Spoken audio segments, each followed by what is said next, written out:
मतलब कि इन्होंने ये तय कर लिया इस कानून से कि जहां जहां भी प्लेसेस ऑफ वर्शिप हैं वक्फ प्रॉपर्टी पे, उस पे वक्फ की कोई पे लागू हो ही नहीं सकता। ये इन्होंने लोकसभा में एन मौके पे आखिर में जाकर कानून लिया, संशोधन कर दिया। अंकल क्या कह रहे हो आप मेरे बेटे से? क्यों क्यों बोलेगा वो? आप तो अनभक्ति फैला रहे हैं बैठे बैठे। नहीं आप बोल लो अल्लाह अकबर। तो आप बच्चों से क्यों बुलवा रहे ये चीज? आप सभी को मैं एक बारी फिर से मेरी बातें ध्यान से सुनिएगा। वो लोग भी सुनिए जो यहाँ पर हैं और वो लोग भी सुनिए जो अपने घरों में दुखते रहते हैं।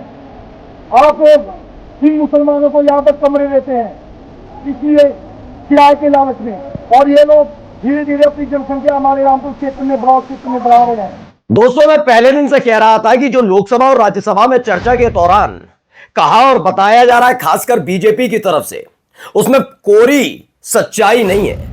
उसमें काफी कुछ चीजें ऐसी हैं जिसको लेकर खुद सरकार असमंजस में है। वजह क्या है? जैसे ही सुप्रीम कोर्ट तमाम मसले गए थे, उसके बाद भारतीय जनता पार्टी और खासकर मोदी सरकार हिली हुई थी, क्योंकि इसको लेकर एक बहुत बड़ा खुलासा हुआ है। खुलासा इस बात का कि लोकसभा में पहले यह आता है, संसद में आता है, उसके बाद आपत्ति के बाद जेपीसी में जाता है, जेपीसी में से भी आकर दोबारा लोकसभा राज्यसभा में पास हो जाता है।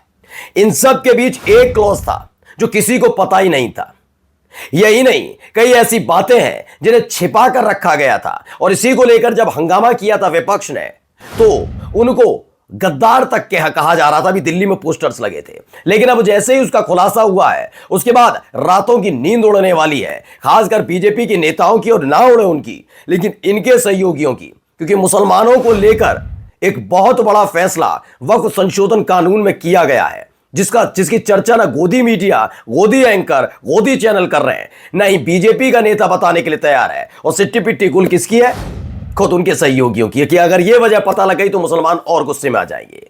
खबर इसके साथ साथ दिखाऊंगा कि कैसे बदतमीजियों का दौर अब भी लगातार जारी है, लेकिन इनकी चपेट में छोटे छोटे मासूम बच्चे भी आ गए। अपनी भुजाओं का, अपनी दमखम का, अपनी उम्र का, अपने शरीर का दम छोटे छोटे बच्चों पर दिखा रहे हैं, ये गुंडे मवाली। और इसी के साथ आपको एक और तस्वीर दिखाऊंगा कि इतने अथक प्रयास के बाद भारत को नंबर 1 पर लेकर आया, किस चीज में लेकर आया वो भी दिखाऊंगा। नमस्कार, मैं हूं प्रज्वल गौतम और आप देख रहे हैं the live TV. The live TV, सच सबसे आगे। पहले एक बयान सुनाने जा रहा हूं, ये आज का महत्वपूर्ण बयान है। पहले गंभीरता के साथ, बिना अगर कोई कामकाज करते जा रहे हैं बीच में, उसे थोड़ी देर रोकिए और इस बयान को सुनिएगा, क्योंकि यहीं से वक्फ संशोधन कानून की असलियत निकलकर सामने आती है। पहले ये बयान सुन लीजिए आप। जमा मस्जिद में कौन से चढ़ावे होते हैं? ठीक है ना, 400 साल पुरानी है ये। अब कहेंगे वे तो सरकारी जमीन पे है, तो कौन तय करेगा कि सरकारी जमीन पे है या नहीं? कोई नहीं तय कर सकता। सुनते जाइए। को कागज नहीं है। जो पुराने 2-2, 3-3, 4-4 सालों से चल रहा है, चैरिटेबल पर्पस चल रहा है, उसके ना तो कागजात होंगे, बोले कि आप कागजात लाइए। अब कहिए कहाँ से वक्त हुआ था, किसने तय किया था, ठीक है ना, उसके सारे डिटेल्स देने पड़ेंगे। वो डिटेल दे ही नहीं पाएगा।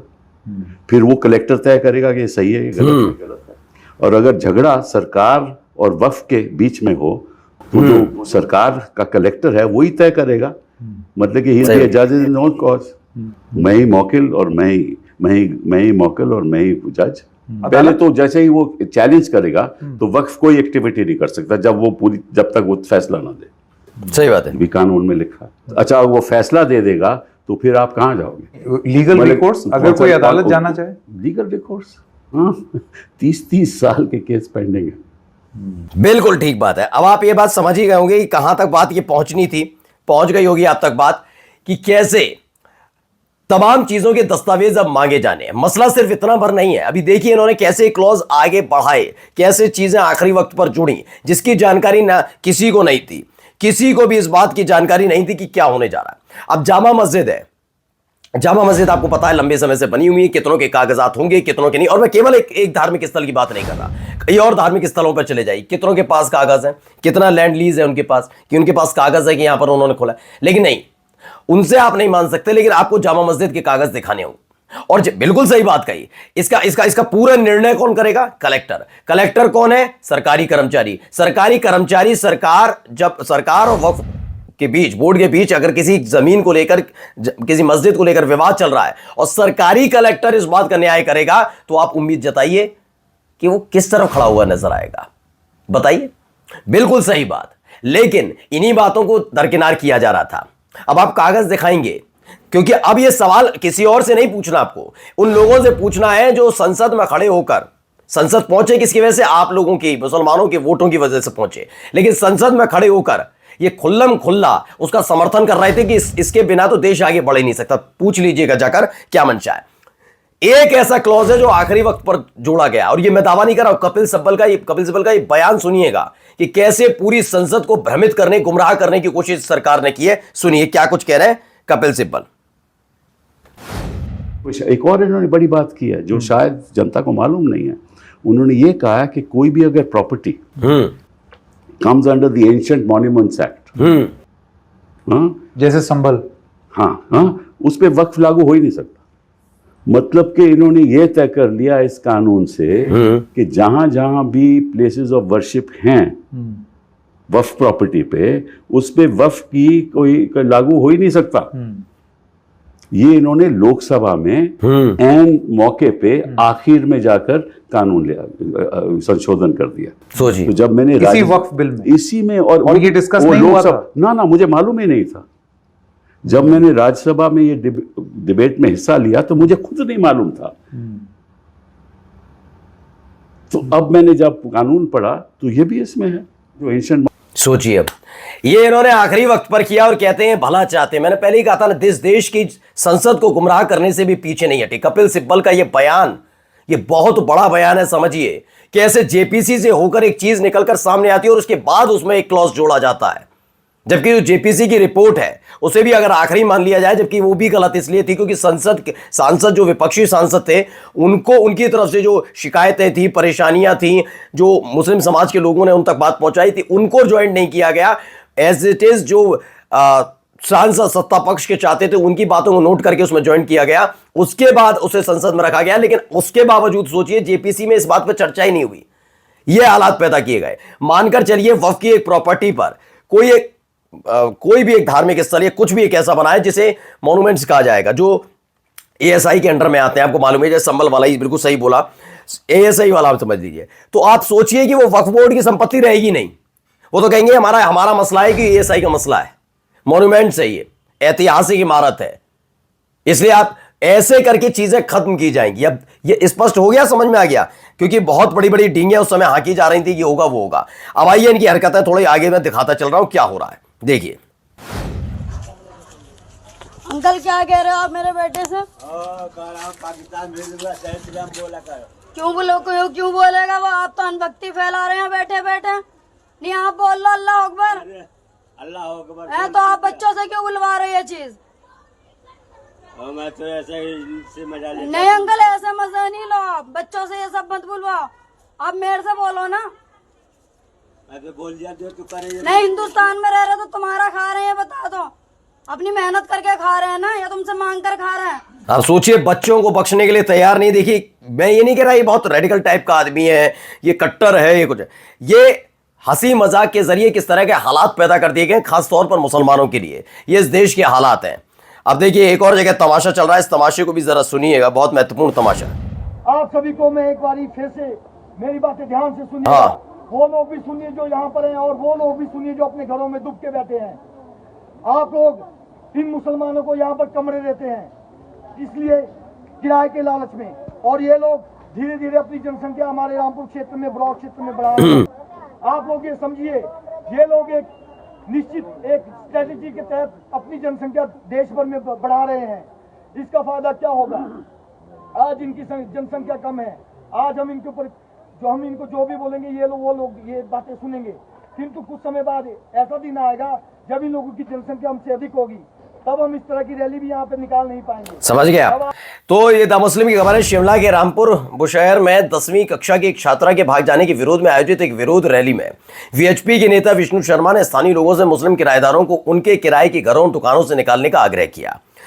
अब सवाल यह है कि उस लड़की के चले जाने पर जो बच्ची गई है उसमें मुसलमानों का क्या दोष है, लेकिन इनको कोई बात नहीं मिलती तो केवल मुसलमान टारगेट। अब जरा इनको भी सुनिए क्या कह रहे हैं। वही कड़ी सेना के लोग हैं जो बड़ी बड़ी बातें कर रहे हैं, जो रामजी सुमन और अखिलेश यादव को गोली से मारने की बात कर रहे हैं, जो उनको गालियां देने का काम कर रहे हैं, जो लोग उनकी जुबान काटने का काम कर रहे हैं, और जो लोग ये कह रहे हैं कि मैं 1 करोड़ रुपए दे दूंगा जो अखिलेश यादव की जुबान काट लेगा, जो रामजी सुमन की जुबान काट लेगा। अगर अपनी माँ असली माँ का उन्होंने दूध पिया है, अगर अपने बाप की असली औलाद है, तो वो क्यों नहीं आकर के जुबान काट ले रहे हैं? अगर उनके अंदर असली अपने बाप। देखिए बिल्कुल सही बात कही कि आप दूसरों को उकसा रहे हैं। एक विक्रम सैनी, एक वो संगीत सोम, खुद ही आ जाओ ना यार। दूसरे सनातनी जा रहे, सनातनी तो जागे हुए हैं, हम सब पहले से ही जागे हुए थे। आओ ना विक्रम सैनी। ये कह रहे थे कि 4 हष्टपुष्ट लड़के जाओ और ठोक दो जाकर, तुम हष्टपुष्ट नहीं है, तुम्हारे घर खानदान में कोई नहीं है। दूसरों के लड़कों को उकसाने का किया। संगीत सोम कहते हैं कि अगर ये किया तो दौड़ा तो मैं चुनौती देता हूं, संगीत सोम सबसे आगे खड़े हो, हाथ लगा कर देख लें। ये कोई बात है क्या? आप एक जनप्रतिनिधि रह चुके हो और एक पूर्व जनप्रतिनिधि होने के नाते आप कुछ संयम रखना चाहिए। लेकिन चूंकि दुकान बंद हो चुकी है, विधायक रहे नहीं, तो ऐसी ही भाषा शैली का इस्तेमाल संगीत सोम करते हैं। खैर, अब आइए नंबर 1 हुए किसी चीज में, पढ़िए एबीपी न्यूज की खबर है। खुशखबरी के तौर पर खासकर अंधभक्त सुन लें। आपके विश्वगुरु ने बहुत बेहतरीन काम किया है। क्या किया? दुनिया में पेट्रोल डीजल पर सबसे ज्यादा टैक्स भारत में है, 69% वसूला जाता है टैक्स, और इसी के साथ भारत नंबर 1 बना। किस चीज में? दुनिया में पेट्रोल डीजल पर सबसे ज्यादा टैक्स वसूलने में। वो बात अलग है कि 15,000 रुपये लीटर भी हो जाएगा, लाएंगे हम मोदी को ही, वो बात अलग है। वो दिखाई नहीं देते, वो करा रहे हैं घर में जाकर। हो सकता है उनके घर वालों ने उनकी कुटाई कर दी होगी, फालतू की बातें बोला करता था, देख हालत क्या कर दी। यही नहीं, अभी गुजरात मॉडल देखिएगा। गुजरात टीएनई खबर है, गुजरात बोर्ड रिजल्ट है, 0 स्टूडेंट्स पास क्लास 10th इन 157 स्कूल। 157 ऐसे स्कूल हैं जिसमें दावा किया गया है कि 0 एक भी बच्चा 10वीं क्लास में पास नहीं हुआ। 157 ऐसे स्कूल पाए गए। अखिलेश यादव लिखते हैं गुजरात मॉडल ही फेल हो गया। गुजरात में 157 स्कूलों में 10वीं की बोर्ड परीक्षा में एक भी छात्र पास नहीं हुआ। भाजपा हटाएंगे, भविष्य बचाएंगे। ये अभी एकनाथ शिंदे के कार्यकर्ता घुसे थे और जो स्टैंड अप कॉमेडियन थे कुणाल कामरा, उन्होंने अपने जो एक पैरोडी बनाई थी उसमें नाम नहीं लिया था एकनाथ शिंदे का, लेकिन फिर भी शिंदे सेना के कर्मठ कार्यकर्ताओं ने जो शांतिदूत बनकर पहुंचे थे, क्या किया सबने देखा। मुझे लगता है कि यही शांतिदूत एक बार यहां पर भी जाएंगे, इनसे भी मिलकर आएंगे। जरा देखिए क्या कर रहे हैं। छत्रपती शिवाजी महाराजांच्या प्रतिमेचं पूजन सर्व मान्यवर करत आहेत। तो छत्रपति साहब का पूजन था और उस दौरान जैसे ही शिंदे साहब ने हाथ लगाया तो अमित शाह जी ने उनका हाथ झटक दिया। अब किस मकसद से किया वो बात अलग है, लेकिन चूंकि ये मकसद शायद शिंदे सेना को बुरा ना लगे, सत्ता में भी तो रहना उनके साहिब को। अब जरा कुछ तस्वीरें दिखाता चल रहा हूँ। ये देखिए तस्वीरें निकल कर आई। ये कहाँ की तस्वीरें बताता हूँ। बेतहाशा भीड़ आपको नजर आ रही होगी, हर जगह लोग ही लोग नजर आ रहे होंगे, लेकिन इसमें एक खास बात आपको नजर आ रही होगी, हर जगह आपको फिलिस्तीन के झंडे नजर आएंगे। देखिए